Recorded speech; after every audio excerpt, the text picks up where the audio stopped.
এগুলো কোনো গাল গল্প নয়, এগুলো কেচ্ছা কাহিনী নয়, এগুলো কিন্তু ইসরায়েলি রিওয়ায়াতও নয়, সহিহ হাদিস এগুলো। নবী সাল্লাল্লাহু আলাইহি ওয়াসাল্লাম হাদিসগুলো বলেছেন, এক সরিষা দানা পরিমাণ মিথ্যা নাই এখানে। এখান থেকে বলতে যাচ্ছিলাম, দোয়া কবুলের অন্যতম একটা উপায় হচ্ছে আপনি কোনো ভালো কাজ করেন গোপনে, যেটা আল্লাহ ছাড়া কেউ জানে না, ওর ওসিলা করে আপনি আল্লাহর কাছে যান, দোয়া কবুল হবে ইনশাআল্লাহ। আরেকটা অপশন হচ্ছে আল্লাহ পাকের যে নাম এবং সিফত গুলো আছে এগুলোকে ওসিলা করে দোয়া করা। যেমন আল্লাহ তোমার রহমান নামের ওসিলায় আমি তোমার কাছে দয়া চাচ্ছি, তোমার আল গফুর নামের ওসিলায় আমি ক্ষমা চাচ্ছি, তোমার আর রাজ্জাক নামের ওসিলায় আমি রিজিক চাচ্ছি, ওয়াহাব নামের ওসিলায় আমি সন্তান চাচ্ছি, ইত্যাদি। কথা কি বুঝতে পারছেন? যে নামের সাথে যে বিষয়টা যায় এটা ওসিলা করে আপনি দোয়া করলে ইনশাআল্লাহ তাআলা আপনি আপনার ফলাফল পাবেন। আর একটা সবচেয়ে বড় অস্ত্র শিখিয়ে দিচ্ছি, এটা আমি কাউকে শিখাইনি আজ পর্যন্ত, আজকেই প্রথম। এবং আমি আমার জীবনে দেখেছি এই ওসিলা করে যা চেয়েছি পাইনি এমন কোনোদিনও যায় নাই, আলহামদুলিল্লাহ। আমি সম্পূর্ণ আল্লাহ পাকের কৃতজ্ঞতা এবং শুকরিয়া আদায় করছি। এইটা ওসিলা করে আমি যা চেয়েছি আমি সারা জীবনে তাই পেয়েছি। এবং আমি বিশ্বাস করি আমি যা পেয়েছি, এই বয়সে আমি যা পেয়েছি আল্লাহ পাক কোটি কোটি মানুষকে তাদের নাই, এটা আমি বিশ্বাস করি। এই বয়সে আমি যা পেয়েছি আল্লাহ পাক আমাকে যা দিয়েছেন, যত দিয়েছেন, কোটি কোটি মানুষকে আল্লাহ পাক তাদের নাই, আমি এমনটাই মনে করি। আমি কি শিখাই দেবো সেটা? আপনি আল্লাহ পাকের তাওহীদের ওসিলা দিয়ে দোয়া করেন।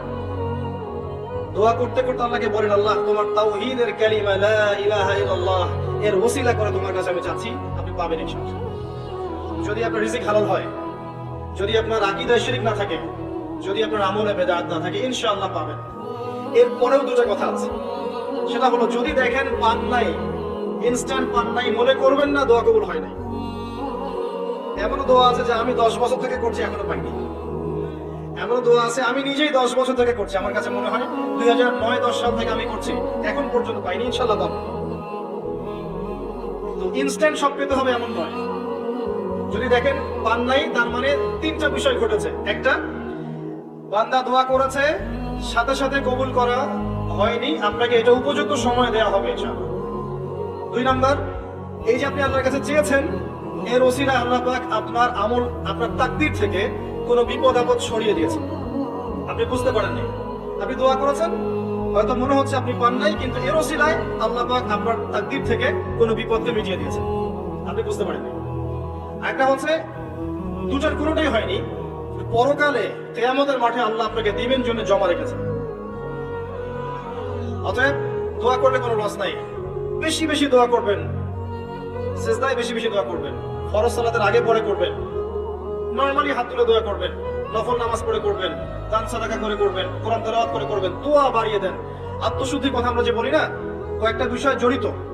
বেশি বেশি কোরআন তেলাওয়াত করলে আত্মশুদ্ধি হয়, বেশি বেশি জিকির করলে আত্মশুদ্ধি হয়, আল্লাহওয়ালা মানুষের সহবতে গিয়ে পড়ে থাকলে আত্মশুদ্ধি হয়, বেশি বেশি দোয়া করলে আত্মশুদ্ধি হয়, বেশি বেশি পরকালের কথা ফিকির করলে আত্মশুদ্ধি হয়। এগুলোর খুব বেশি প্রয়োজন। আত্মশুদ্ধি না থাকলে আমরা আগামীতে পথ চলতে পারবো না। একটা বাতি থেকেই বাতি জ্বলবে, বাতি থেকেই বাতি জ্বলবে ইনশাআল্লাহ। আপনি নিজেকে ছোট মনে করেন না, তুচ্ছ মনে করেন না, একটা বাতি থেকেই 1000টা বাতি জ্বলবে ইনশাআল্লাহ। আগে নিজে ঠিক হন, তারপরে কু আনফুসাকুম ওয়া আহলিকুম নারা, নিজে জাহান্নামের আগুন থেকে বাঁচাও, পরিবারবর্গকে বাঁচাও। পরিবারকে বাঁচান ভাই, পরিবার খুব কঠিন জিনিস, কারণ পরিবার কথা শুনতে চায় না। হ্যাঁ, দেখবেন মানুষ কথা শুনবে, পরিবারের লোক কথা শোনে না, এমন হবে, ওইখানে আপনাকে সবর করতে হবে। যদি দেখেন যে শেষমেশ দাওয়াত দিতে দিতে বুঝাতে বুঝাতে আর কথা শোনেই না, আপনি আলাদা হয়ে যান, তাও কথা বুঝতে পারেন, আসহাবুল কাহাফের মতো হয়ে যান, তারপর আপোষ করেন না অন্যের সাথে। কারণ এই ফিতনাগুলো আপনাকে আল্লাহর পথে চলতে দিবে না, বাধা দিবে, সারাদিন দুনিয়ার ফিতনায় ব্যস্ত রাখবে আপনাকে। এর আগে সূরা আল ইমরানের 102 নম্বর আয়াত আছে, ইয়া আইয়ুহাল্লাযীনা আমানু ইত্তাকুল্লাহ, আল্লাহকে ভয় করো, হাক্কা তুকাতিহ, ভয় করার মতো ভয় করো, ওয়ালা তামুতুন্না ইল্লা ওয়া আনতুম মুসলিমুন, পরিপূর্ণ মুসলিম না হয়ে মৃত্যুবরণ করো না। কিভাবে পরিপূর্ণ মুসলিম হবে? ইয ক্বালা লাহু রাব্বুহু আসলিম ক্বালা আসলামতু লিরাব্বিল আলামিন, ইব্রাহিম আলাইহিস সালাম। যখনই আল্লাহর কোনো বিধান চলে আসবে, হুকুম চলে আসবে, সাথে সাথে আত্মসমর্পণ, এর নাম মুসলিম। বলবে না যুক্তি কি, দর্শন কি, বিজ্ঞান কি, জিজ্ঞেস করবে না, সে আত্মসমর্পণ করবে, এর নাম মুসলিম। প্রত্যেকটার পিছনে যুক্তি বিজ্ঞান দর্শন থাকবে ঠিকই, কিন্তু আপনার বুঝে নাও আসতে পারে, আপনার বুঝে নাও আসতে পারে। বুঝে না আসলে এর মানে এই নয় যে ওর মধ্যে কোনো বিজ্ঞান নাই, কোনো দর্শন নাই, কিছু নেই। ইব্রাহিম আলাইহিস ইসলামকে বলা হয়েছে সন্তানকে জবাই করো, জিজ্ঞেস করেনি এটা তো আনসাইন্টিফিক, কেন করব, যুক্তি কি, জিজ্ঞেস করেছেন? স্ত্রীকে রেখে আসো, বাচ্চাকে রেখে আসো, জিজ্ঞেস করেছেন? জনমানুষের জায়গা আল্লাহ কি করবো, কেন রেখে আসবো? ইসলাম এর নাম, ইসলাম এর নাম, এর নাম নয় এই সেজদা করো, সেজদা করো আদমকে, সে বলছে খলাকতুনি মিন নার খলাকতাহু মিন তিন, এর নাম ইসলাম নয়।